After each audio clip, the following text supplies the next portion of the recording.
et de réaliser que tout est accompli sur certaines de ces prophéties.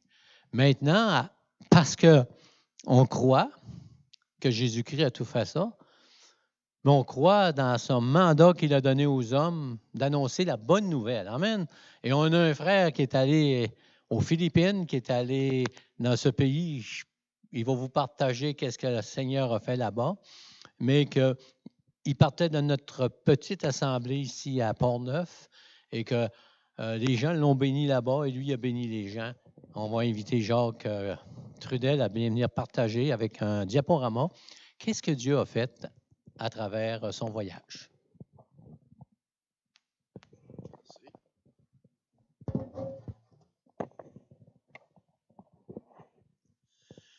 Frères et sœurs, en Jésus-Christ, que la gloire de Dieu resplendisse sur chacun de vous. Amen. Oui, je suis ici pour rendre témoignage. J'ai fait un voyage aux Philippines. Et puis, le Seigneur me met à cœur de faire ce témoignage parce que j'ai été béni, très béni, par des frères et des sœurs du Centre évangélique Port-Neuf. Puis, mon Dieu, comme le pasteur disait tantôt, un voyage en vacances, ben, c'est pas tout à fait des vacances. Je suis un gars retraité, ça fait 2 ans que je suis retraité. Puis dans ma retraite, j'avais décidé de faire quelque chose de spécial parce que, ben, premièrement, j'ai toujours eu à cœur les missions. Et puis, je priais sur quelque chose pour aller outre-mer, pour aller faire de l'évangélisation. J'avais trouvé 2 pays, c'était le Vietnam ou l'Afrique. Puis j'étais déjà organisé avec certaines personnes pour aller soit au Vietnam ou en Afrique. Puis dans la semaine que j'ai décidé que j'étais pour choisir mon pays officiellement, je pense que je vais faire un tour à Québec, je rencontre quelqu'un, ça faisait à peu près 25 ans que je n'avais pas vu. Cette personne, c'est Louis Fugère. C'est un homme qui était dans notre centre évangélique Port-Neuf il y a plusieurs années, que je rencontre dans un Normandin à Québec. Puis, il me reconnaît, on se parle. Puis là, il me demande, il dit, qu'est-ce que tu fais de bon? Bien, j'ai dit, je me prépare pour aller faire un voyage, soit au Vietnam ou soit en Afrique. Mais j'ai dit, mais toi, qu'est-ce que tu fais de bon? Il dit, ben moi, il dit, je suis aux Philippines. Puis quand il a dit, je suis aux Philippines, je pense que le Saint-Esprit m'a saisi. Parce que je suis resté tellement surpris d'entendre ça, parce que ça faisait Vietnam, Afrique et Philippines. Fait que là, j'ai dit, je pense pas qu'il n'y a pas de hasard avec le Seigneur. J'ai dit, peut-être que le Seigneur a quelque chose. Je dis, on va checker ça, voir.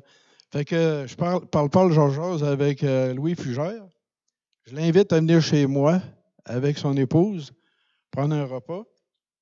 Puis ils sont venus chez moi. Ils sont mis à me parler, puis là, ils m'ont raconté c'était quoi les Philippines.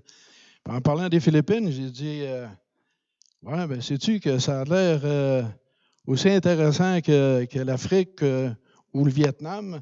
J'ai dit, je pense que, je sais pas, il me semble que je partirais avec vous autres. Si vous me laisseriez monter avec vous autres, je monte avec vous autres. Puis il dit, ben oui, il n'y a pas de problème. Si tu veux monter avec nous autres, tu as juste à venir avec nous autres.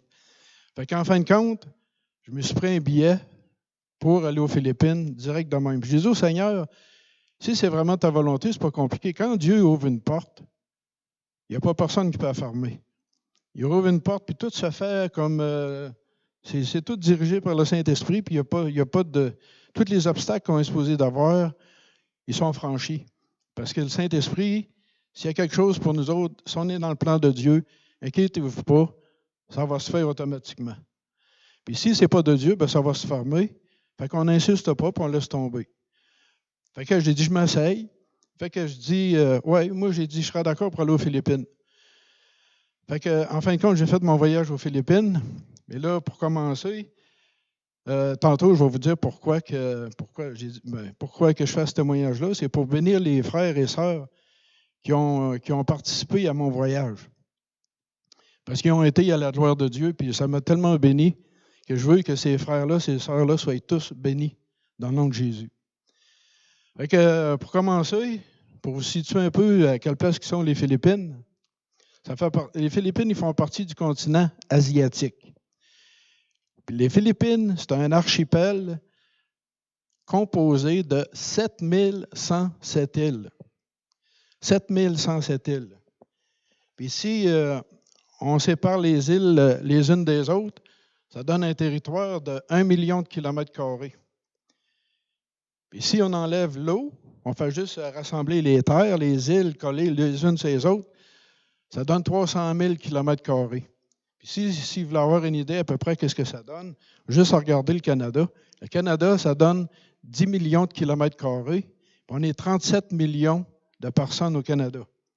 Si on regarde aux Philippines, s'il y a juste les îles rassemblées les unes aux autres, ça donne 300 000 kilomètres carrés. Eux autres sont avec 109 millions de personnes. 109 millions de personnes sur 300 000 kilomètres carrés, moi vous dire, ça fait du monde pas mal tassé. Fait que ça, c'est la superficie des Philippines.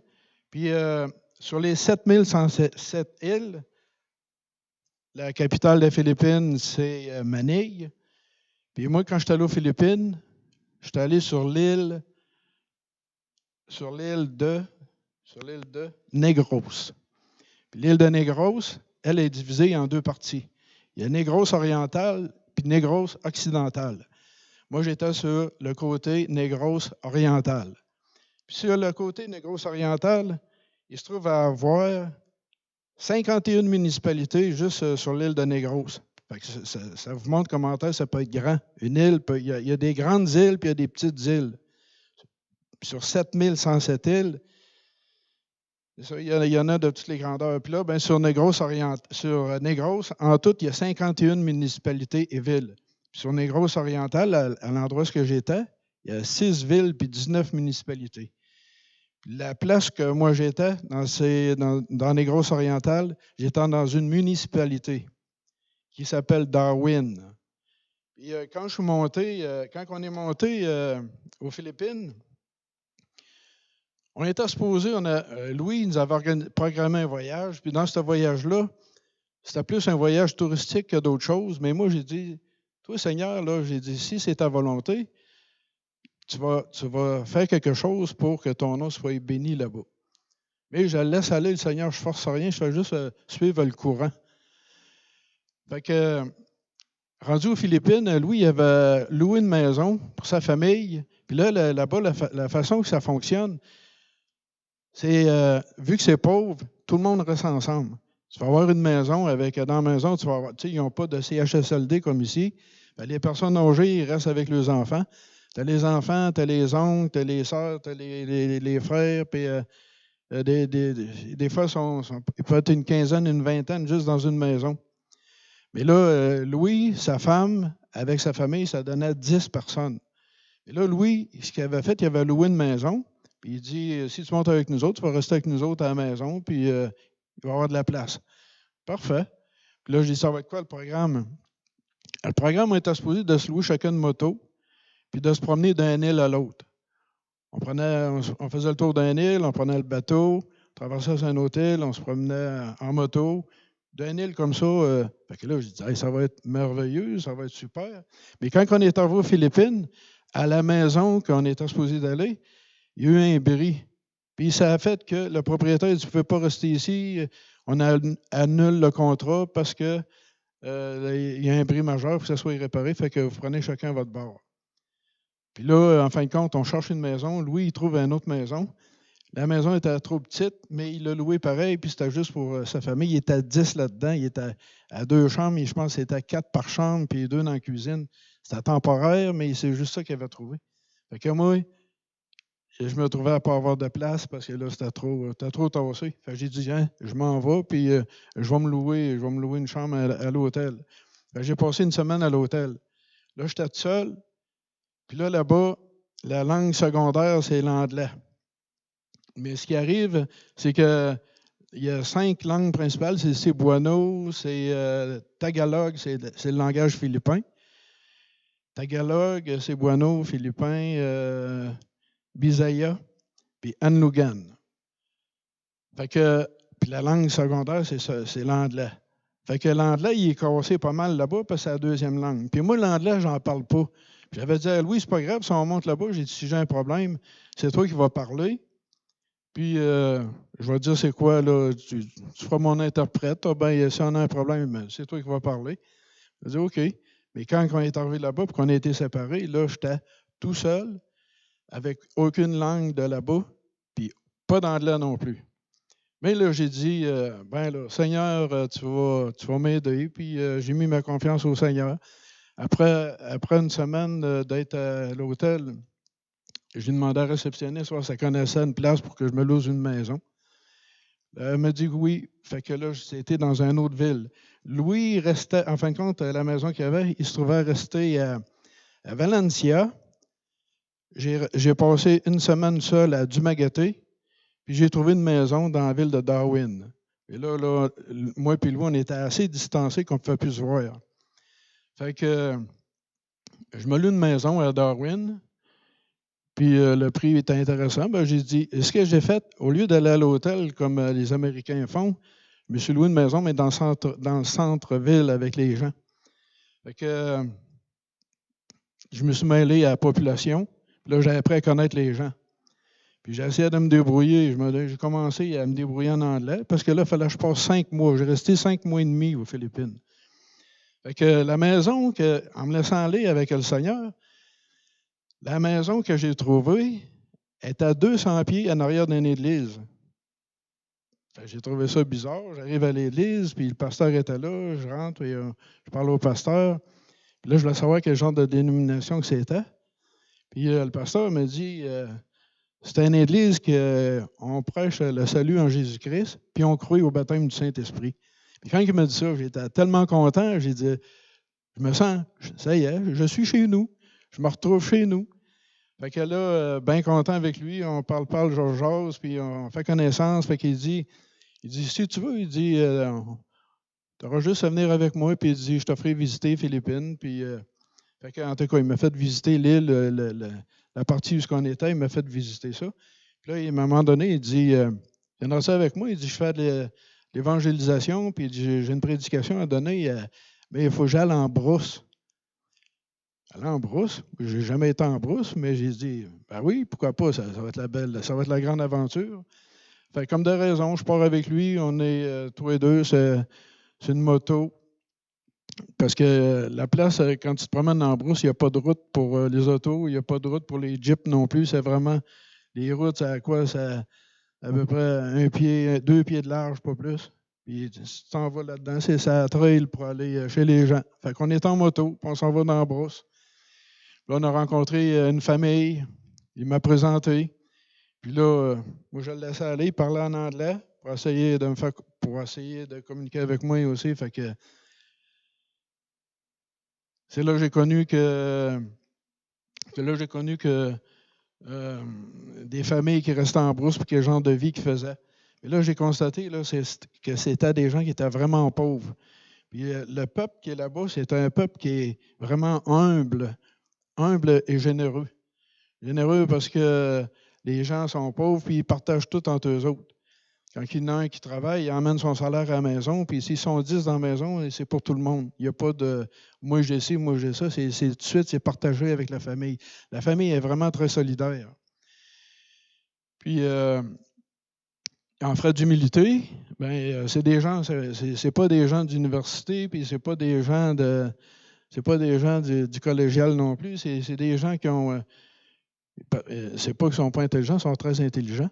Mais l'affaire qu'il y a, c'est qu'ils n'ont pas d'argent pour aller à l'école. Puis tout se paye là-bas. Il n'y a rien qui est fourni par le gouvernement. Il faut tout qu'ils payent. Fait que là,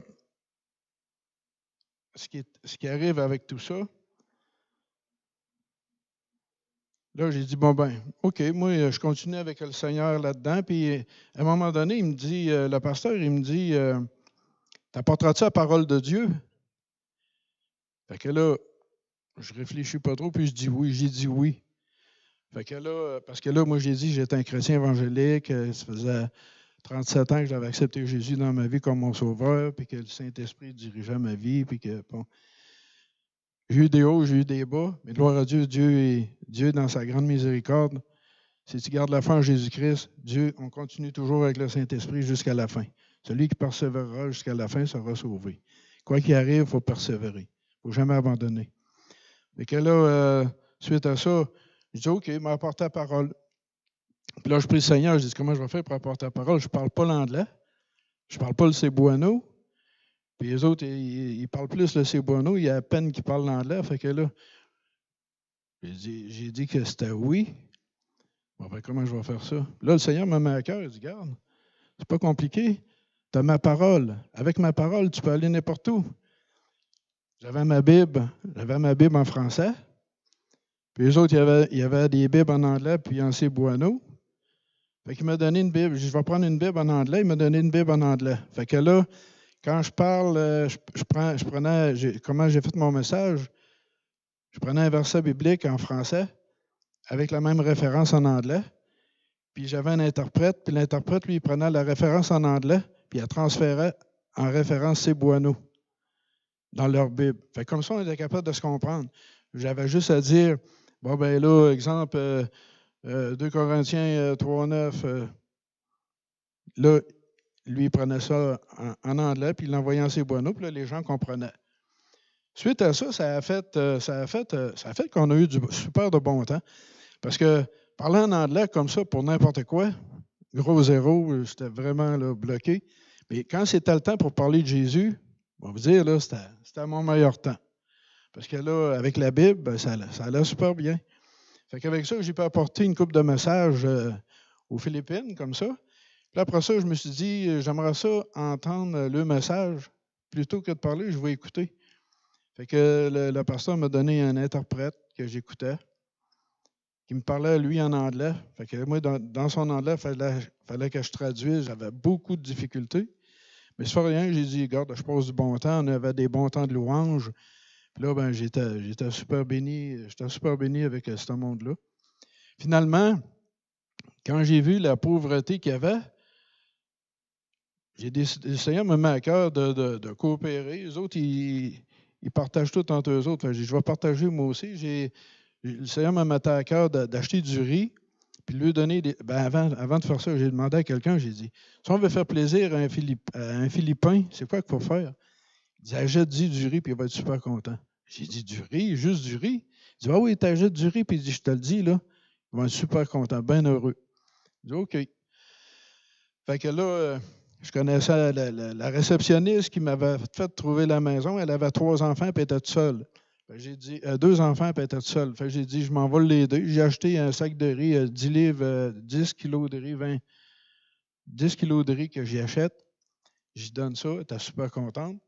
Puis après ça, j'ai connu mon voisin. J'ai commencé à donner du riz comme ça. Là, il y avait 3 familles que je m'occupais. C'est là que j'ai connu aussi une amie de cœur, Rowena. Elle s'appelle Rowena Parado. C'était 3 familles là, que je me trouvais à aider. Puis je donnais du riz. Puis d'un coup, à un moment donné, sur Messenger, je vais communiquer, voir avec elle Québec. Puis Réjeanne Lirette. Réjeanne communique avec moi sur Internet. Elle dit, puis comment ça va ton voyage, puis tout ça. Fait que je parle de mon voyage, puis je raconte ça. J'ai dit, c'est super, c'est merveilleux sur toute la ligne. Puis j'ai dit, je suis super béni. J'étais supposé d'aller d'un île à l'autre, me promener en moto avec Louis Fugère. Finalement, j'ai dit, Louis, il a pris son côté, moi j'ai pris le mien, puis là j'ai dit, je suis tout seul, mais j'ai dit, Dieu pourvoit, puis j'ai dit, je suis béni avec le Seigneur, parce que là, c'est pas un voyage touristique, c'est vraiment un voyage avec le Seigneur. Puis là, ben, j'ai commencé à aider des familles en leur donnant du riz, puis j'ai l'occasion d'apporter la parole de Dieu, fait j'ai dit, quoi de mieux que tout ça?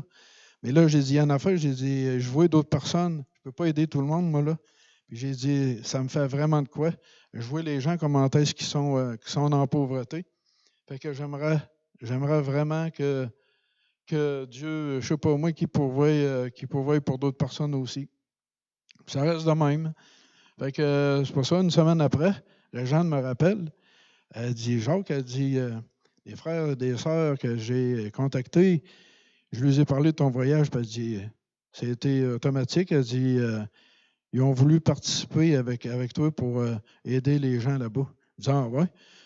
Fait que là, j'étais content, mais j'ai dit, c'est quoi l'affaire? Elle dit, On a trouvé de l'argent, puis on a décidé de t'envoyer 1 000 $. 1 000 $? Hey, je suis venu super content, super excité. J'ai dit 1 000 $ pour aider les gens qui sont là-bas. Là, la joie, là, c'était, vous ne pouvez pas savoir comment est-ce que c'était, parce qu'avant ça, juste un peu avant que j'arrive à Darwin, j'ai passé une semaine sur l'île de Luzon, qui se trouve qui est la capitale Manille. J'étais sur l'île de Luzon. J'ai passé une semaine à Manille, puis je me prenais sur le chemin, puis j'ai vu 2 femmes couchées sur le chemin, sur le trottoir. 2 femmes à peu près dans 50, 60 ans. Il y avait chacun une robe, mais le linge, c'était vraiment sale, là. Puis c'était pas neuf, là, c'était décousu. Il était sale, il avait le visage, il était vraiment sale. Puis il était couché à terre sur le trottoir. Fait que là, moi et puis lui, on a passé à côté. Puis là, je trouvais ça bizarre, mais c'était plus fort que moi. Le Seigneur m'a parlé, j'ai retourné, j'ai reviré de bord. Puis là, j'ai dit, je vais lui donner quelque chose. Je ne peux pas les laisser comme ça me faisait trop de quoi. Fait que je sors de l'argent, puis je lui ai donné 50 pesos chacun. 50 pesos, c'est l'équivalent à peu près d'une pièce, une pièce et 25. Fait que là, quand je lui ai donné de l'argent, j'ai vu un gars qui était en arrière qui m'a vu faire. Puis il faisait un sourire, mais c'est drôle, hein, son sourire, c'est pareil comme s'il était en train de. Il était compatissant avec moi. Son regard, je le trouvais compatissant. Puis les 2 femmes qui étaient là à terre, ils ont pris chacun 50 pesos, puis ils étaient vraiment, vraiment contentes. Puis là, je ne sais pas, j'avais l'impression que je venais de faire pour eux autres comme si c'était vraiment là, quelque chose de merveilleux. Mais là, c'est pas ça l'affaire. Je me suis fait avertir par la police. En plus, c'était pas n'importe quelle police, c'était le chef de police de Manille. Directement le chef de police de Manille. Puis ça a tombé sur moi. Puis il m'avertit, il dit si on te reprend à donner de l'argent à quelqu'un, on te met les menottes, puis on te met en prison. Mais carrément dit les menottes, hein? Ils ont te met les menottes, puis on t'envoie en prison. Fait que là, je n'en revenais pas, j'étais choqué un peu, parce que je me disais, c'est injuste. Ces 2 femmes-là qui sont en grosse misère, on ne peut pas les aider. Fait que là, j'y ai dit parce que j'acceptais mal son affaire. Fait qu'il m'a expliqué, il dit, c'est à cause qu'il y a beaucoup de gens qui ont des problèmes avec la drogue puis tout ça. Fait que si tu leur donnes de l'argent, ils vont se prendre de la drogue, ça fait juste empirer leur cas. Mais si tu veux faire une bonne action, il dit, tu as juste à acheter de la nourriture. Donne-leur de la nourriture, ça va être parfait. Ça va les aider comme il faut. Ah, ben, c'est bien correct. Là, je me suis soumis à ça. J'ai trouvé ça logique et intéressant. Fait que, suite à ça, c'est là que, peu de temps après, comme j'ai dit, j'étais à Darwin avec les 3 familles que j'aidais, et Jean Nirette qui envoie 1 000 $ pour aider les gens. Puis là, quand j'ai reçu l'argent, dans l'église où j'étais, ils sont toutes pauvres. Il y avait juste une couple de familles qui étaient à l'aise. Ils étaient à l'aise. Il y avait un Américain là-dedans. Et aussitôt que tu es blanc, quand il va y arriver quelqu'un qui est blanc, pour eux autres, c'est un riche qui arrive. Puis bon, pour eux autres, c'est un secours qui arrive. Fait que, en fin de compte, dans l'église, j'ai pris l'argent, j'ai acheté des poches de riz, des poches de 100 livres. J'ai acheté 9 poches de 100 livres que j'emmenais à l'église, que j'ai mis dans le centre. Puis j'ai dit ça, c'est les frères et sœurs chrétiens de Québec, au Canada, qui vous donnent ça. Fait que là, ils étaient tous contents, tout le monde était heureux. Ils ont commencé à dire que là, à travers tout ça, ils ont dit, là maintenant, on sait qu'on a des frères merveilleux qui sont à l'autre bout du monde, qui sont au Canada, qui pensent à nous autres puis qui nous aident avec leur cœur.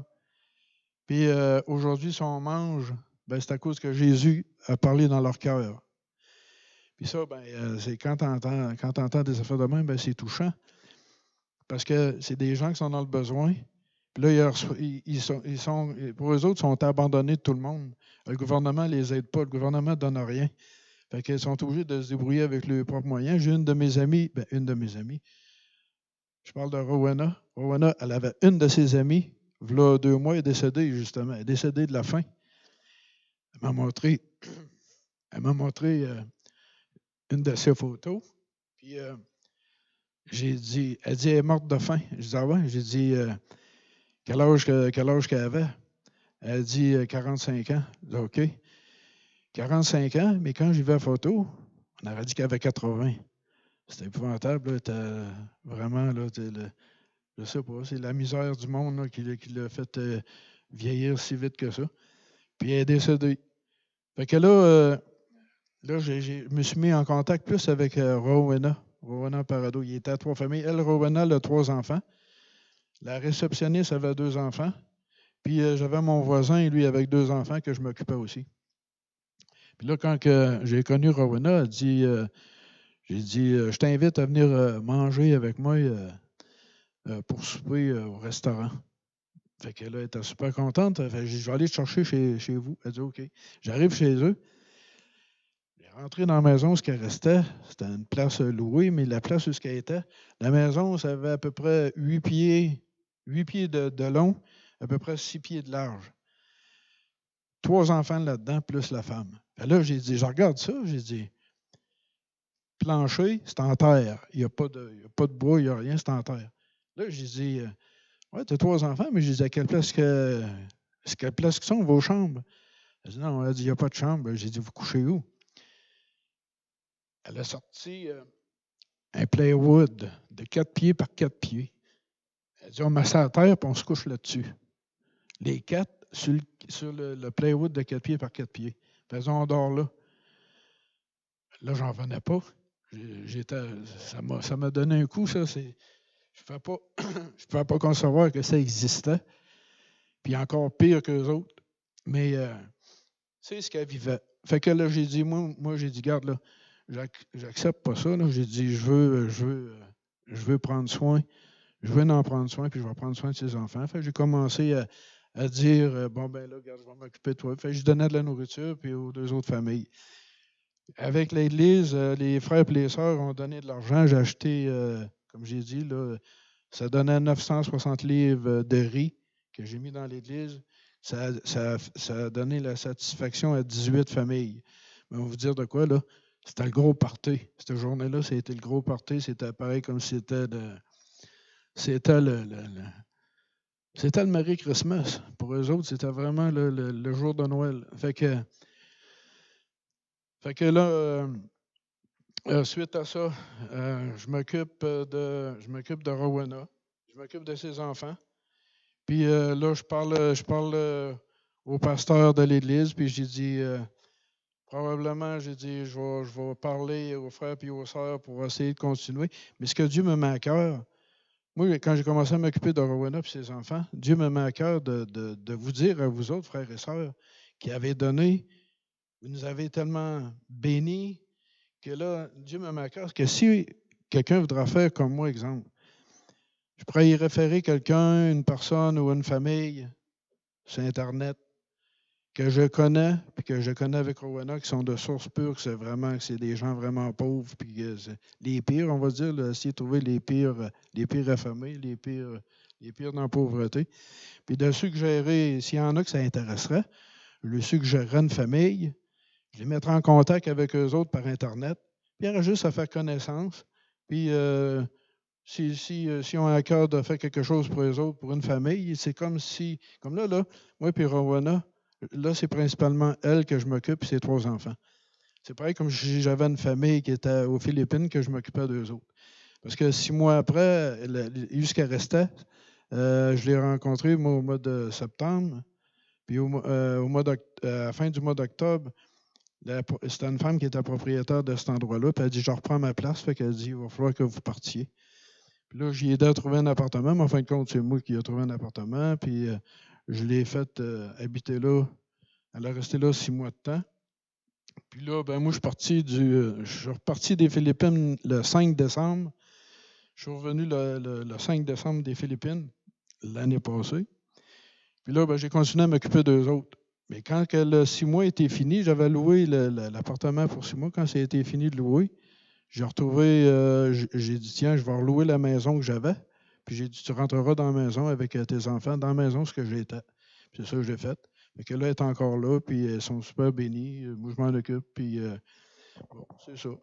Fait que si je raconte un peu une partie de mon voyage, les Philippines, comme j'ai dit, là, as-tu un autre? Ouais, c'est ça. Quand je suis arrivé aux Philippines, là, on voit Louis Fugère. C'est Louis Fugère avec son épouse, puis sa sœur. Fait que là, on a passé, quand on est arrivé, le compte bancaire, ouais, c'est ça, on arrive là, c'est ça. Ça me prenait de l'argent, puis mes cartes bancaires, ça ne marchait pas. Non plus, ça ne marchait pas. Il n'y avait pas grand-chose qui marchait quand je suis arrivé. Puis Louis m'a baqué, il m'a fourni de l'argent nécessaire pendant un bon bout de temps. Puis là, ben, gloire à Dieu, s'il n'aurait pas été là, on va vous dire, je dis merci Seigneur, parce que le Seigneur a parlé dans son cœur pour s'occuper de moi, puis ça a bien été. Ensuite, un jour dans la ville de Manille, j'ai confronté l'égalité de donner de l'argent aux femmes démunies dans la rue, ce que je vous ai compté tantôt, là, les 2 femmes qui étaient couchées sur le chemin, que la police m'a averti. Puis là, la maison que vous voyez, c'est là la maison que moi j'avais louée. Puis Louis n'avait pas réussi à louer sa maison parce qu'il avait fallu déménager. Après ça, ouais, c'est ça, 200 pièces. Là, je demande à la personne combien est-ce que je paye pour cette maison-là. Ça me coûtait 200 pièces par mois.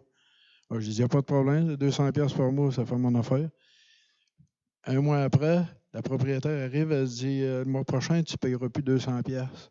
Ben là, j'ai dit, bon, à cause que je suis blanc, ça va me coûter 300 ou 400, peu importe. Ben là, j'ai dit, ah ouais, ça va me coûter combien? Elle dit, au lieu de 200, ça va te coûter 125. Au lieu de monter les prix, les autres, ils baissent les prix. Fait que j'étais super béni. J'ai dit, OK, d'accord, je vais rester là. Je suis resté là, en fin de compte, 5 mois. Fait que c'est beau. Même les animaux. Les animaux, c'est terrible. Ça, c'est ma cuisine qu'on voit à gauche. Puis, moi, j'aimais ça manger du poulet. Le poulet, il n'y avait pas grand monde pour essayer de. Ils ont un poulet vraiment spécial. C'est vraiment délicieux. Et quand j'arrivais dans ma cuisine pour manger, surtout du poulet, je ne sais pas comment ça, il y avait un chat. Il y avait un chat qui sentait l'odeur du poulet de dehors.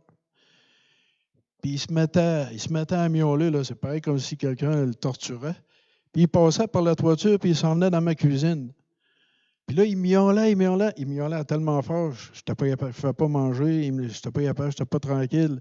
J'ai dit, bon, ben là, je lui donnais les os de poulet. Il a mangé les os de poulet. J'ai dit, il ne mangera pas ça. Il a tout mangé, il mangeait tout. Fait que la fin là-bas, c'est vraiment grave. Les insectes, c'était même affaire. J'ai eu affaire à des insectes, des araignées géantes. On a vu une sur la photo, on la voit un peu, c'est un peu confus, là, mais en tout cas, elle devait avoir 6 pouces, 5 à 6 pouces, là, les pattes ouvertes là, sur le mur, là, ça donnait 5 à 6 pouces. C'est la première fois que je voyais ça. Fait que là, moi, vous dire, je me demandais, j'ai dit, sont-tu venimeuses ou quoi? Attends un petit peu, il y en avait d'autres aussi, des cafards. Des cafards, des scarabées, des fourmis, en veux-tu, il y en a, puis des chauves-souris, j'ai vu une chauve-souris. Ça, c'était tout. J'ai tout rencontré ça dans ma maison dans la première semaine. J'aimais pas ça bien, mais j'ai dit, pour moi, je dis là, le diable, il n'est pas content que je sois ici. Je suis en contact avec des frères chrétiens. Je désire qu'ils reçoivent de l'aide. Puis on parle du Seigneur. Je témoigne. Puis là, il m'arrive des affaires. Il m'est arrivé quelques affaires. Il m'est arrivé des affaires bizarres.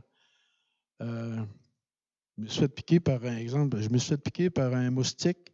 Puis le moustique, il m'a donné la maladie de Dengue. J'ai été 10 jours à l'hôpital hospitalisé. Bien, gloire à Dieu, j'avais des assurances. 10 jours hospitalisé.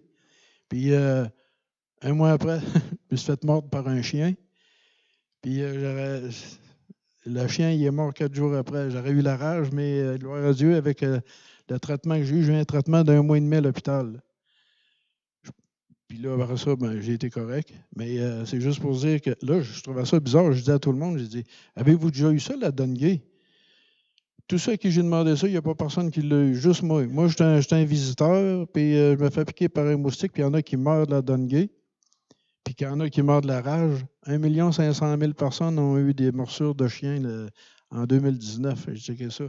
1 500 000 personnes. Fait que, ça en fait de la morsure. Puis, en tout cas, gloire à Dieu, Dieu m'a protégé, m'a guéri. Là, ça c'est quand j'étais à l'hôpital.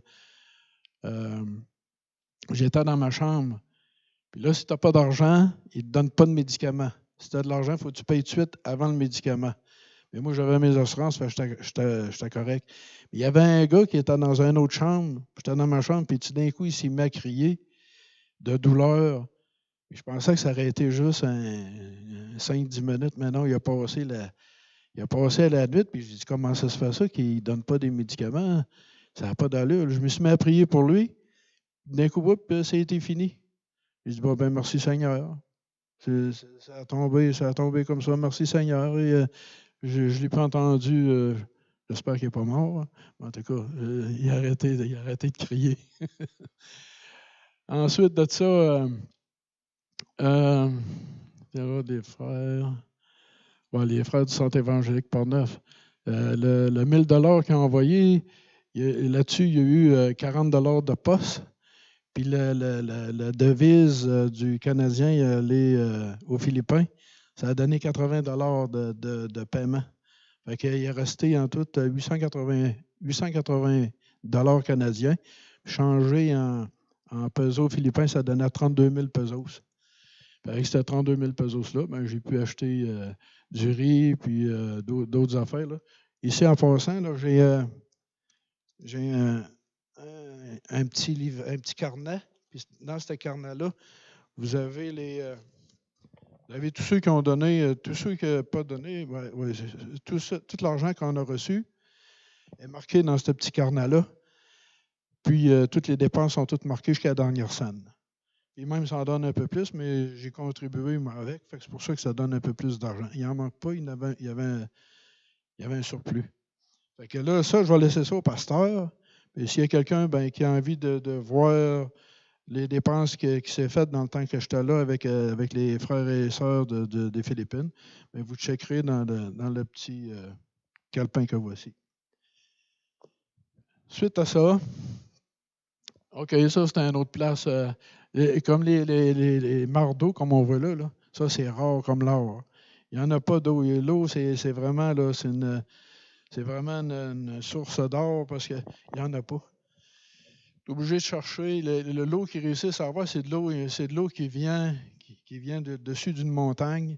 Puis ils ont plein de tuyaux. En tout cas, ça draine jusque dans le bas de la montagne. Puis ça se draine jusque dans les villages. Puis c'est là qu'ils reçoivent l'eau. Mais ils n'ont pas de puits. Parce qu'il n'y a pas d'eau. Il n'y a pas de source. Puis c'est ça. Puis là, ici, on voit aussi. Là, je suis dans la brousse. On est allé en brousse. Regardez, à ma gauche, on voit un bananier. Je trouvais ça spécial. Là. Regardez, il y a peut-être bien une centaine de bananes là-dedans. Eux autres, les fruits exotiques, là, ils vivent surtout de ça. Ils n'ont pas d'argent, mais ils vont en forêt, puis ils prennent les fruits, puis il n'y a pas de problème. Les noix de coco, des noix de coco, en tout cas, il y a 6 sortes de fruits que j'ai goûtés que je n'avais jamais vus de ma vie, puis je n'avais jamais goûté, puis qui sont très, très bons, puis très nourrissants pour la santé. Mais ça prend aussi des protéines. Hein? C'est pour ça qu'ils mangent beaucoup de vitamines, mais si tu n'as pas de protéines, c'est pas. Tu es en manque. Là, c'est une autre photo, ça, en brousse aussi. Là, pareillement. Ah oui, ça, elle repasse l'autre. La fille qu'il y a là, j'ai connu un autre pasteur qui était aux Philippines, puis il dit, je vais te montrer quelque chose, tu vas voir que tu vas trouver ça spécial. Il m'a fait monter sa montagne que vous voyez. Ce que vous voyez de l'autre côté, c'est l'océan Pacifique. Puis là, j'ai demandé, j'ai dit à quelle hauteur qu'on est ici. Ils disent, on est à 3000 mètres. On est à peu près 10 000 pieds jusqu'on était. Fait que J'ai dit, pourquoi tu m'as fait monter ici? Il dit, viens voir, je vais te montrer quelque chose. Là, moi, je pensais pas que j'aurais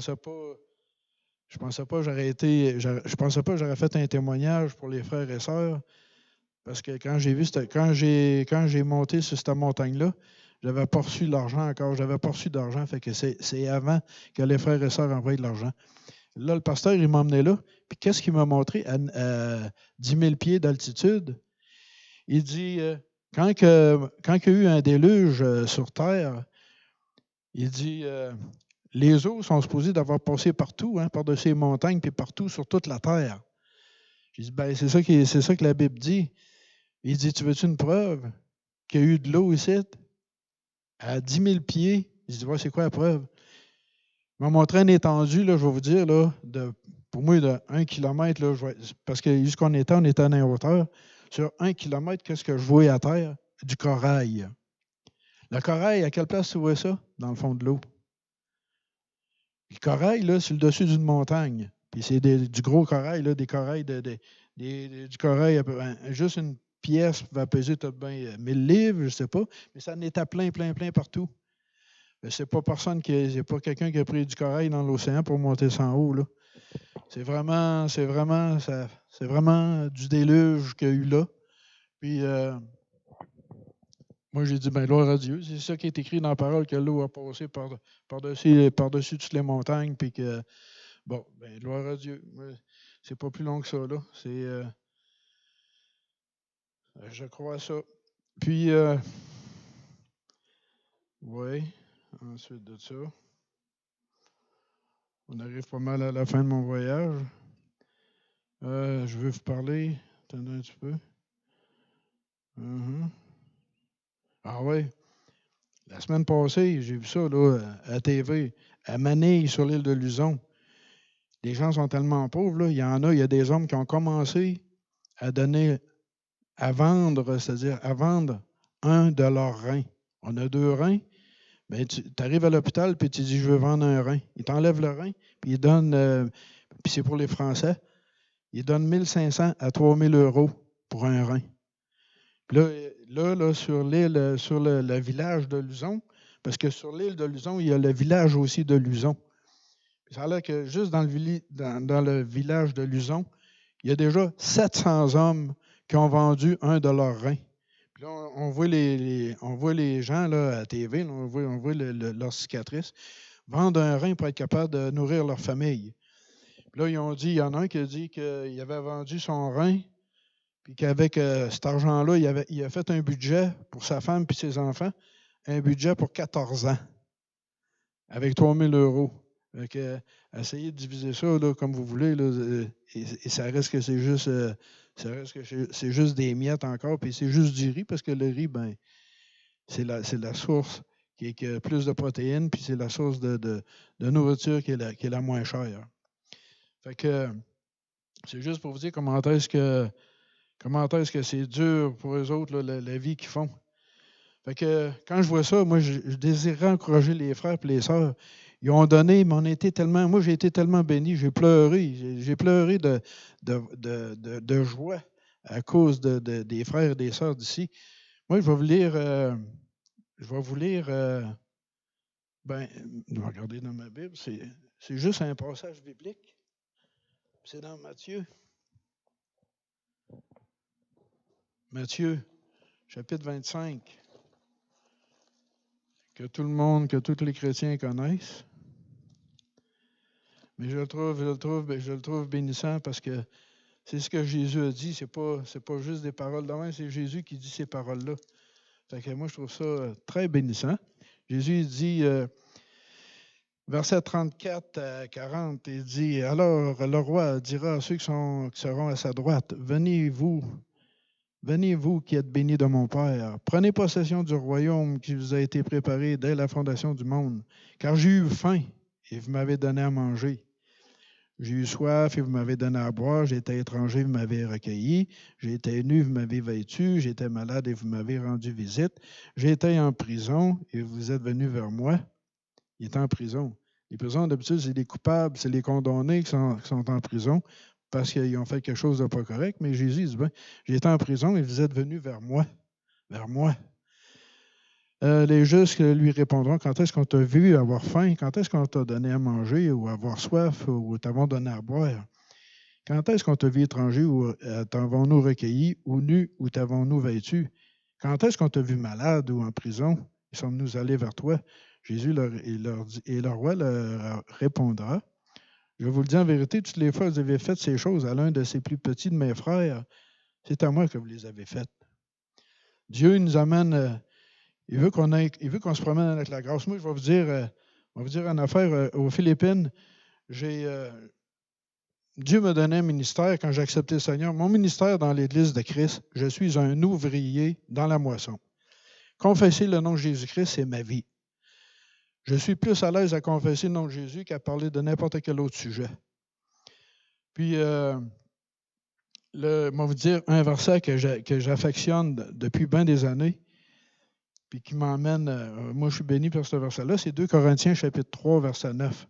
Ça dit, « Si le ministère de la condamnation a été glorieux, le ministère de la justice est de beaucoup supérieur en gloire. » De beaucoup supérieur en gloire. Le ministère de la condamnation, c'est dans l'Ancienne Alliance. Il condamnait les gens à cause de la loi. Là, les gens par la peur, obéissent à la loi, puis ils disent, bon, je vais faire attention, mais c'est toujours à recommencer. Tandis qu'avec la grâce de Dieu, Dieu il efface le péché, puis par le Saint-Esprit, il nous libère de tous nos péchés. Jésus, quand il est mort sur la croix, il a enlevé les péchés de tout le monde sur la planète, du début de notre naissance jusqu'à la fin de nos jours. Il a tout enlevé, il a tout effacé. Puis là-dessus, Dieu veut qu'on reconnaisse que son Fils, il est mort pour nous autres. Si vous reconnaissez que Jésus, il est mort pour vous autres sur la croix, si vous acceptez son sacrifice sur la croix, si vous acceptez le sang de Jésus qui lave et qui purifie de tout péché, que vous l'acceptez pour votre propre vie de pécheur, parce que tout le monde est pécheur, bien Dieu dit, je vous pardonne. Peu importe qui tu es, peu importe qu'est-ce que tu as fait, Dieu va te pardonner. Dieu, dans sa grâce, il pardonne à tout le monde. Puis après ça, nous autres qui est encore humains, on pêche encore parce qu'on est humain. Mais les péchés sont déjà effacés, sauf que Dieu, ce qu'il fait avec le Saint-Esprit, il va dire, c'est pour ça qu'il va me dire, ah oui, hey Jacques, tu sais, que tu fais là, ça, c'est pas bon pour toi. Ça fait juste te nuire. Ça nuit à ta vie, puis ça va t'emmener des conséquences, ça va t'emmener des problèmes. Si, par contre, tu agis selon le Saint-Esprit qui dit de faire telle et telle affaire, bien, tu vas prendre une route qui est différente, puis ça va être une route de gloire pour mon nom. Parce que tu vas glorifier mon nom, parce que tu vas obéir au Saint-Esprit qui te dit exactement quoi faire. Puis là-dessus, on a Éphésiens chapitre 3, 4, 5, 6 qui parle beaucoup du Saint-Esprit, qui parle des choses qu'on a à faire. On a Galates, en tout cas, on a Corinthiens, on a toutes les lettres de Paul qui nous dit comment faire pour marcher par le Saint-Esprit. Si on s'abandonne au Saint-Esprit, le Saint-Esprit nous améliore, c'est lui qui nous change. Si vous essayez par vos propres forces, ça ne peut pas marcher. Je vous dis ça parce que là, aux Philippines, il y en a fait, j'ai remarqué. Il y a 80% des gens qui sont là sont catholiques romains. Puis c'est des catholiques extrémistes. Et sur l'île de Luzon encore, dans la ville de Luzon, non, excusez, sur l'île de Luzon, il y a une autre ville que je ne me souviens plus du nom. Quand tu arrives à Pâques, les gens se font crucifier, puis il y a une procession, puis les gens se flagellent. Puis quand ils se flagellent jusqu'au sang. Les crucifixions sont vraiment clouées sur la croix. Puis ils font ça parce qu'ils se disent j'ai péché, puis je mérite juste ça. Fait que ils appellent ça la mortification. La mortification, on a ça ils prennent la référence de Galates 5, 22, je pense, je vais checker. C'est pas là. En tout cas, c'est quatrième. OK. En tout cas, c'est tu as Colossiens chapitre 1, verset 27, je pense. Puis Galates 5, 20, quand c'est écrit j'ai été crucifié avec Christ. Celui qui est mort avec Christ, c'est quoi le nom de verset? Pasteur, savez-vous? Le verset, attendez un petit peu, je veux le trouver, je vais vous le donner. Parce que je trouve ça bénissant. En tout cas, je vais vous dire que les Philippiens, là-bas, c'est Galates 5, 24. Ceux qui sont à Jésus-Christ sont crucifiés, la chair avec ses passions et ses désirs. Puis Colossiens, c'est Colossiens 1, 24 qui dit, c'est Paul qui dit, je me réjouis maintenant dans mes souffrances pour vous. Et ce qui manque aux souffrances de Christ, je l'achève en ma chair pour son corps qui est l'Église. Il y a des catholiques qui ont pris ça pour eux autres mêmes. C'est ça qu'on appelle la mortification. Ils ne connaissent pas que Jésus a tout pris le péché sur la croix. Pour eux autres, là, c'est passé. Jésus, il a passé souffert, puis il n'a pas tout ramassé. Il faut qu'il se rajoute ces affaires-là. Puis ça, c'est supporté par l'Église catholique. Il y a une autre affaire aussi qu'ils font aux Philippines, c'est la fête des morts. Le 1er novembre, quand tu arrives là, tu vas faire un tour. À quelle place ils sont rendus, tout le monde? Il n'y a plus personne. 1er novembre, tout le monde est dans un cimetière. Les gens, ils amènent la nourriture, puis ils mettent ça sur les tombeaux. Parce que là-bas, c'est pas comme ici. Ici, tu mets quelqu'un 6 pieds sous terre, puis il y a un épitaphe, puis c'est tout. Mais là-bas, ils ont des tombeaux, c'est hors terre. Fait que les gens, ils arrivent là, dans un cimetière le 1er novembre, puis ils mettent de la nourriture sur les cercueils, puis ils offrent ça pour les morts. Ils offrent ça pour eux autres, puis c'est une journée de festivité. Ils festoient avec les morts. Mais ça, c'est supporté encore par les catholiques. Les catholiques, qu'est-ce qu'ils font? À 80 des gens qui sont catholiques, il y a 5 qui sont musulmans, il y a 2,5 de chrétiens. Ce qui est prêché beaucoup là-bas, c'est l'enfer. Tu vas aller en enfer, tu fais ci, tu fais ça, tu t'en vas en enfer. Fait que les gens, ils ont peur, puis là, ils demandent pardon, mais c'est, comme vous savez, quelqu'un qui marche sous la loi, ben, c'est toujours à recommencer, puis c'est toujours à recommencer, puis il n'y a pas d'espoir pour lui. Le seul espoir qu'on a, c'est la grâce en Jésus-Christ. C'est juste par Jésus qu'on peut être sauvé. Fait que c'est plein d'affaires bizarres qui se passent là. Puis ils croient aussi, ils sont beaucoup superstitieux. C'est des gens qui croient aux fantômes, puis qui croient aux esprits maléfiques, puis ils croient, quand il y a un tremblement de terre ou qu'il y a un typhon, ils disent que c'est le châtiment de Dieu qui est tombé sur eux autres. Puis par la prière, ils disent qu'ils s'en sortent juste parce qu'ils prient, mais ils sont très, très superstitieux. C'est toutes des affaires, c'est toutes des affaires des ténèbres que Dieu veut enlever par son Fils Jésus. Puis quand Jésus envoie quelqu'un pour prêcher, bien qu'on prêche la grâce. Parce que la grâce sauve. Ça, c'est la bonne nouvelle. Jésus il est mort sur la croix pour chacun de nous. Puis si vous mettez votre foi en Jésus, bien, c'est pas compliqué. Vous êtes déjà sauvés. On est déjà assis dans les lieux célestes. Ça le dit dans la parole. On est assis. Je suis assis dans les lieux célestes. Comme vous tous, frères et sœurs, vous êtes assis dans les lieux célestes parce que vous avez reçu la grâce de Dieu. Vous avez le sang de Jésus qui vous a fait entrer dans son royaume. Assis dans les lieux célestes, présentement. Bien, gloire à Dieu. Merci Seigneur. C'est son royaume. Il nous fait entrer dedans puis il nous fait vivre par sa grâce. Amen. Fait que je vous encourage, si vous voulez à un moment donné contribuer encore, parce que j'attends juste que le Seigneur ouvre la porte. S'il ne veut pas, je ne retourne pas. Mais si le Seigneur veut, ça va ouvrir, l'aéroport va ouvrir pour que je puisse retourner aux Philippines. Je retourne aux Philippines, puis je vais faire de l'évangélisation. J'ai commencé même, on va vous dire pour finir, Anginaho, Mata Manalahing, Kanaken Tanan. Que Dieu vous bénisse tous. Que Jésus-Christ vous bénisse tous. Amen.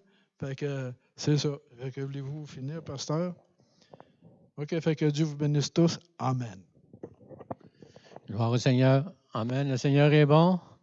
Et on veut remercier tous les gens qui ont contribué à ce que notre frère puisse apporter l'Évangile là-bas, puis qu'il puisse aider les gens à manger là-bas aussi. Et la parole de Dieu nous dit, ne vous bornez pas à l'écouter, mettez-le en pratique aussi.